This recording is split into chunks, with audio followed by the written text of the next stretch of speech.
Hi, Pocket Leaves here, and today we're going to do a little town tour of Fandalin. Now, Fandalin is a little over a year old, so it does have a lot of time put into it, but it is nowhere near done. And I also don't really have like a theme or anything I'm specifically going for, so my town lacks that unifying structure, but I'm still really happy with it and I'd like to share it with you guys. So starting off next to the train station, this is kind of the top of the town as it is for everyone. So if we go directly to our left, we run into the Rossetti Center, which is kind of easy to miss because of all the trees I have here, but I thought this was a good place to put it since it's kind of out of the way and also next to Town Hall, which is where my wife, Isabel, spends her entire life here, and it's very sad. Please let her go on vacation. This is my town flag, which I made sometime last year. It's got a little fairy on it, and she's sitting next to a little river, and there's an apple tree, which is kind of funny because my native fruit is peaches. To the right of the town hall is our little Zen bell to alert the villagers whenever there's something going on.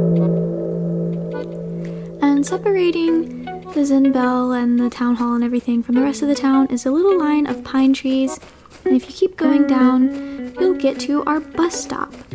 I really like the bus stop because it gives my town a Studio Ghibli-esque feel, and I just thought it was really pretty and it looked well with the pine trees. So back over to the left, we have some peach trees, a villager house that really needs to move, and a little pathway here that kind of leads down to a pond. And we have retail, which is surrounded by cosmos. So if we keep going left, there's a fence full of golden roses. I might swap these out and start hybrid farming, but I'm also lazy, so I may not. Then we have a row of fruit trees and the police station. But I don't really come here a whole lot because Fandalin is pretty crime-free. If we keep going up, we'll come to the well and the water pump. I like to call this Fandalin's water supply. And then I have rows of pine trees up here, and if we follow it, it takes us behind Town Hall and back up to the Rossetti Center and the train station. So if we go back down and get off of this rock, we'll pass the bus station and we'll go straight into the town plaza, which, fun fact, is in the exact center of my town. I didn't hack it there, it just naturally happened that way. It's the map that I chose. So let's go off to the left and finish the side of the map. We come through some patches of flowers, go past the pond, got another little row of trees, and we have a player house. The character that lives here is Topaz, and I'm still figuring out who they are and what kind of aesthetic they have, which is why there's furniture behind these bushes. But if we go down, we have some lemon trees and a nice little bench to sit on and relax and watch the sky, because the sky is really pretty and we should look at it more. If we keep going down, we'll come to our fountain of youth, fountain of life, fountain of wealth, fountain of good luck. I thought it'd be cool to put the fountain here surrounded by gold roses and perfect beech trees because it gives the town kind of a magical area. And if we come up here, we can go down to the beach. Now this is the beach I like to fish at the most. I have better luck over here. If we come down here, we got banana trees, and that's about it. I didn't hack anything onto my beach when I hacked that one time. So my beach is pretty standard. We've got all the shells and water, and this is also like the one place where I run freely because there's no grass to deteriorate. So coming back up into town, we go through over here and we come out this way, follow the river, and we find two more houses. This is Drago's house, and over here is Mira's. If we keep following the river, we come to this little bench with some cherry trees. It's another place to sit down and relax, and it's a good place for pictures as well. And if I were to keep going up, it would put us back in our town plaza. And yeah. So I'm gonna keep going up, and you'll see there's some trees here and a line of bushes. And fun fact, this is where all of the tarantulas and scorpions have been spawning this summer. First house we see here is Pearl's house. She just moved in about a month ago, and I'm really excited about it. Up here I have a cross of, I forget what these are called. They're not hydrangeas. It's escaping me, so we'll just pretend I didn't even try to remember. And then here's Bam's house, and there is a hole here for a villager to move in. And up here is Parsley's house. Parsley is the town witch. Her house is still a work in progress, but once I'm done with it, I will be sure to give you guys a house tour. Same for Topaz and all the other houses in my town.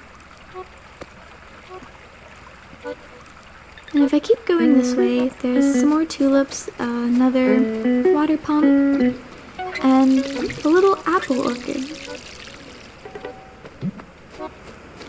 I thought it was cool to have the apples up here by themselves, and I also thought it was cool to put Parsley's house next to it. I thought it was a really nice place to set up the witch. So if we go down, remember our plaza is to the left, and if we go down and go towards the right, up here we have Peggy's house, which we saw in my intro video, and a wisteria trellis, which I think is really pretty. So as soon as Peggy moves out, I'm probably going to put one of these over here. If we keep going down, there's another little bench area to sit down, and Muffy's house. Muffy is my goth girlfriend, and I love her very much. And she also lives right next to me. This is my mayor's house. It is a huge work in progress, so we are not gonna go inside.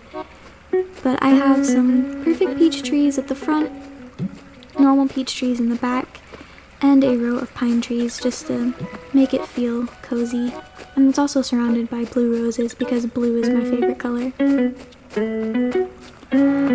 Now, if we want to come back up here, I think that's about it for this side of the river. So I have a bridge up here, which takes us over, and this is Gigi's house. Fun fact, I was trying to get her to move her house back here, but she moved up here instead because I didn't place my pathways correctly. But over here is kind of a camping area. We've got our little woods, a hammock, and I want to put a picnic blanket or something over here, or maybe the campfire. And then over here is where the tent goes when a villager is visiting, a little log bench for them to sit on, and a little pathway here that leads to my Zen rock garden and the hot springs, and some golden roses scattered throughout because this is a nice little chill area. And I go through here. This is another path that leads us out to the lighthouse, which overlooks a cliff, and below that cliff is the ocean. But over here, this is just the villager neighborhood. I had a lot of villagers move out recently, so it's a lot of blank spaces, but there's 3 spaces for someone to move in here, and then Cherry's house. Cherry is my punk girlfriend, and I also love her very much. And over here is Rose's house. It's mostly done. It's kind of a cafe, bakery-esque place, but I will do a video on that because it's not 100% done yet, and I'd like to show the finished product. So up here I just have some trees that turn pink during the spring because Rose is a very pink character. And I've got some bamboo here, and down here is the other beach. Just like the other one, it's fairly standard. Nothing's really here except for some seashells, and if I come over this way, there are coconut trees. I don't do a lot of fishing off of this beach because there's just not really any fish over here, but Gulliver shows up here a lot. This is the side he prefers. If I come up here, I have some flowers and a nice little area, some tree stumps and mushrooms, and the cafe where Brewster is. Brewster is a really chill dude, and I like getting coffee from him.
So that concludes our town tour, and this is Pocket Leaves signing off with the Shrunk Funk Shuffle once again.